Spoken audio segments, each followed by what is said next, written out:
नमस्कार। आज हम बात करेंगे हारमोनियम और तबले के बारे में, उसकी बनावट के बारे में। वो किस तरह का साज़ है, उसमें किस किस तरह की चीज़ जो कहिए कि उसकी बनावट है, उसका बजाने का तरीका है, उसके बोलों के बारे में, इन सब बातों के बारे में हम आज चर्चा करेंगे।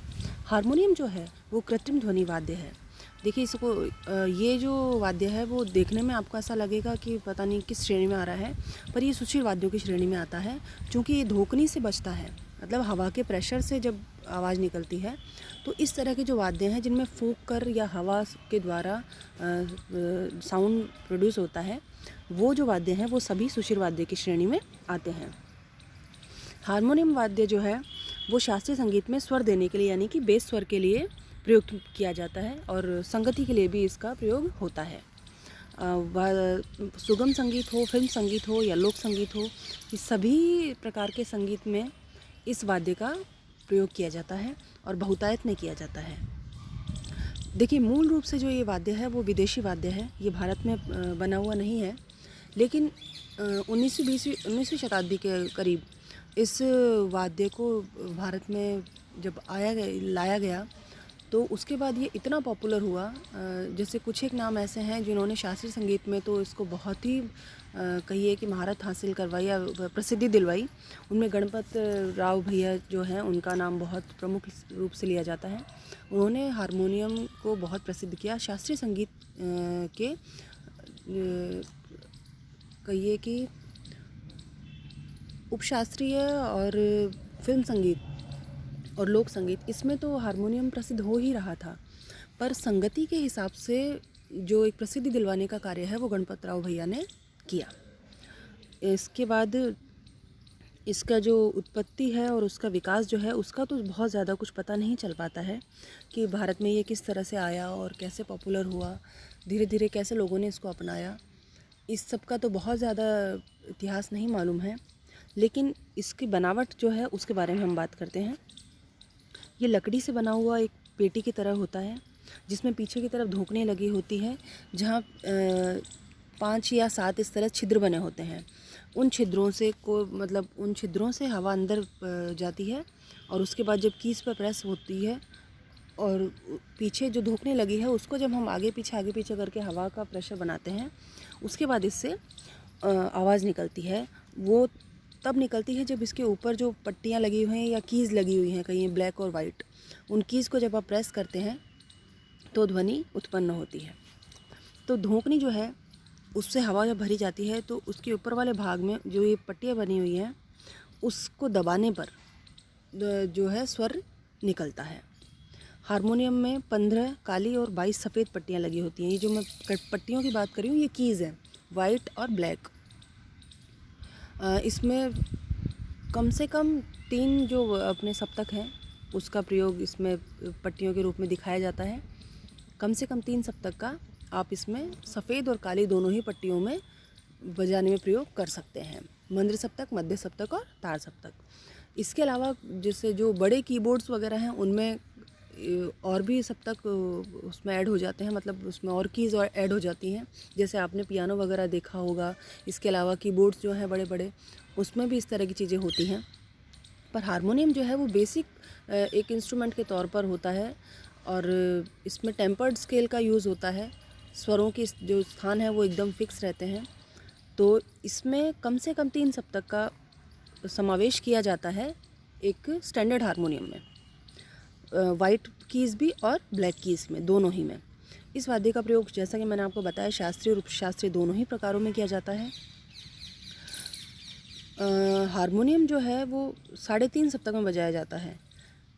भारतीय संगीत में तो अपनी सुविधा के अनुसार सा निश्चित करके गाने की जो प्रथा है कि भाई जिसका जैसा गला है, जिसकी जैसी स्केल है गाने की, उसके अकॉर्डिंग सा स्थापित किया जाता है और उस सा के आगे के और पीछे के जो हैं स्वर उसके हिसाब से निर्धारित होते हैं। तो इस हिसाब से हारमोनियम जो है वो संगति के लिए उपयुक्त वाद्य है। पहले के समय में हारमोनियम की संगति से पहले सारंगी जो है और इसका बहुत ज़्यादा प्रयोग होता था संगति में, और सारंगी है सबसे उपयुक्त वाद्य माना जाता है संगति गायन की संगति के लिए। सारंगी जो सर्वोत्तम उपयुक्त वाद्य है संगति के हिसाब से। पर हारमोनियम के आने के बाद हारमोनियम ने इसमें अपना एक स्थान बनाया है। और आज के समय में सारंगी का उतना प्रचलन नहीं है, क्योंकि बजाने वाले भी अब कम हो गए हैं। हारमोनियम का ज़्यादा प्रचलन होने लगा है संगति के लिए। तो ये समय समय की बात है। इसके साथ में तबला वादन जब एकल किया जाता है तो उसमें ये लहरा देने के काम में आता है। आपने अगर सोलो तबला वादन सुना हो या पखावज वादन सुना हो तो उसमें हारमोनियम जो है वो साथ में संगति के लिए प्रयुक्त किया जाता है। और स्पेशली तबला वादन में, एकल तबला वादन में तो हारमोनियम लहरा देने के लिए हमेशा ही प्रयुक्त किया जाता है। वाद्य संगीत के क्षेत्र में हारमोनियम जो है उसने अपना एक अलग स्थान बनाया है। चाहे लाइट म्यूज़िक हो, फोक म्यूज़िक हो, फिल्मी संगीत हो या किसी और तरह का वेस्टर्न म्यूज़िक हो, सभी में हारमोनियम जो है वो अपना एक अलग स्थान रखता है। अब इसके बाद बात करते हैं तबले की। देखिए, तबले का जो आविष्कार है उसके विषय में कई मत हैं। तो कुछ प्राचीन जो मत हैं उसके अनुसार कि मृदंग के 2 हिस्से करके तबले का निर्माण हुआ है। कुछ लोग कहते हैं कि इसका आविष्कार अमीर खुसरो ने किया है, और कुछ कहते हैं कि नहीं, इस तरह का पहले भी एक वाद्य था, नगाड़ा वगैरह जो है हमारे प्राचीन वाद्य, तो उसी का परिष्कृत रूप तबला हो गया। तो इस तरह की कई बातें, कई मत प्रचलित हैं। पर इसके आविष्कार के बारे ऊपर नहीं जाते हैं कि कब हुआ, कैसे हुआ। हम इसकी बनावट और इसके बाकी जो एस्पेक्ट्स हैं उसके बारे में चर्चा करते हैं। संगीतोपनिषद जो ग्रंथ है उसमें इस वाद्य का उल्लेख उस समय के प्रचलित ताल वाद्यों के स्पष्ट वर्णन में मिलता है। और अरबी संगीत जो है उसमें भी तबल और अल तबल नामक वाद्यों का स्पष्ट उल्लेख मिलता है। अब देखिए, अगर इन सब बातों पर जाएं तो यह वाद्य जो है वो बहुत प्राचीन समय से प्रयुक्त होते आ रहा है। और इसका जो प्रचार प्रसार है वो बाद में मतलब कहिए कि प्राचीन समय से मतलब इसका उल्लेख तो मिलता है, पर पूर्ण रूप से जब वर्णन, इसका विवरण हमें नहीं प्राप्त होता है तो हम ये नहीं कह सकते हैं कि तबला जो है वो उस समय आविष्कृत हुआ था या फला काल में आविष्कृत हुआ था। तो पर आज के समय की अगर हम बात करें तो तबला जो है वो सर्वोत्तम वाद्य है अवनद वाद्यों की श्रेणी में, चूँकि इसकी जो संगति है वो गायन के सभी क्षेत्रों में की जाती है। और शास्त्रीय हो या उपशास्त्रीय हो, फिल्म संगीत हो, फोक म्यूज़िक हो, हर प्रकार के संगीत में इसकी संगति विशेष रूप से उल्लेखनीय रही है। और इसके अलावा एकल वादन में इसने अपना एक विशेष स्थान बनाया है जो इसके समकक्ष अन्य वाद्यों का नहीं है। अब इसकी बनावट के बारे में ज़रा बात कर लेते हैं। तो इसकी बनावट कि देखिए, ये वाद्य जो है वो 2 अंगों में विभक्त है। जैसा कि आप तबले को देख के, इस पिक्चर को देख के आपको अंदाज़ा आ रहा होगा, अगर आपने आमने सामने अगर कभी तबला नहीं भी देखा है तो आप पिक्चर देख लीजिए कि 2 इसके हिस्से होते हैं, दायां और बायां। तो दोनों को मिलाकर ही तबला पूर्ण होता है। किसी एक हिस्से को बजाने से तबला नहीं कहा जाएगा। जब दोनों साथ में होते हैं तो बायां जो भाग है उसको डग्गा कहते हैं और दायां भाग जो है उसको तबला कहने का प्रचार है। अब इसमें दायां जो भाग है वो लकड़ी से निर्मित होता है और बायां यानी कि डग्गा जो है वो मिट्टी या धातु से बनाया जाता है।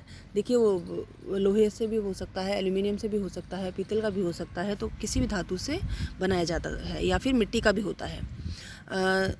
दोनों जो तबले के जो दोनों हिस्से हैं वो भीतर से खोखले होते हैं और इसके ऊपर से ना चमड़े से इसको मढ़ा जाता है। ऊपरी हिस्सा जो है इसका, जो इसको कवर करने के लिए जो मतलब आप पहले खोल बना लेंगे, एक मिट्टी या धातु वाला और एक लकड़ी वाला, तो उस खोल को जब बंद करने के लिए, उसका मुंह बंद करने के लिए, कवर करने के लिए चमड़ा जो इस्तेमाल किया जाता है। और जो ये चमड़े से मढ़ा जाता है इसको, इस हिस्से को पुड़ी कहते हैं।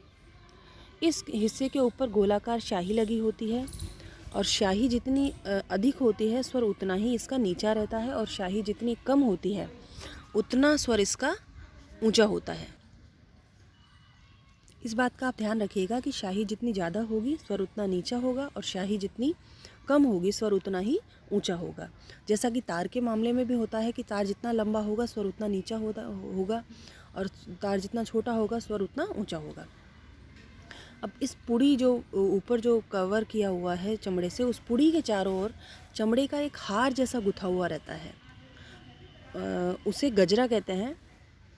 आप देखिए, अगर तबले के चित्र को आप भली प्रकार से देखेंगे और उसके बाद इस वीडियो को सुनेंगे तो आपको ये चीज़ बहुत अच्छे से समझ में आ जाएगी कि कौन सा हिस्सा क्या कहलाता है। अब पुड़ी के चारों ओर जो चमड़े का हार गुथा हुआ है उसे गजरा कहते हैं, जैसा कि मैंने आपको बताया।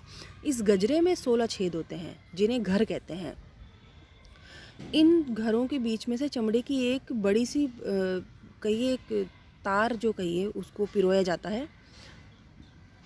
चमड़े की ही एक रस्सी समझ लीजिए, उसे पिरोया जाता है और उस रस्सी के बीच बीच में लकड़ी के 8 छोटे छोटे गट्टे जो होते हैं वो लगाए जाते हैं। बद्दियाँ जिन्हें ये जो बांधा जाता है रस्सी को, ये बद्दी कहलाती है।